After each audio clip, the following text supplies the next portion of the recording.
El llueve vacía la villa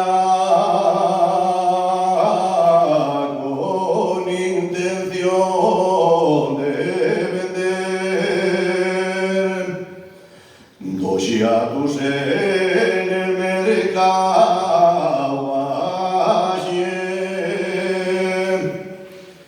vacíe con la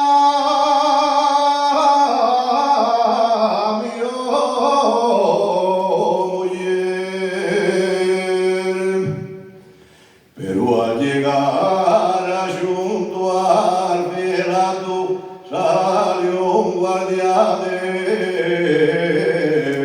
corrumos.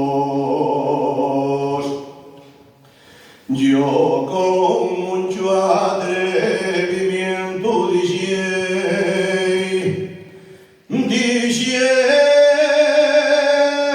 si era pascuato. Eché otros dos pasiquinos hasta llegar a Sisión.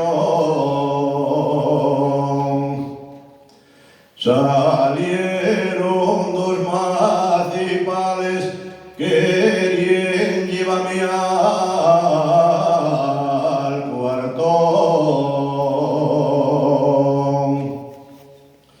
Y eso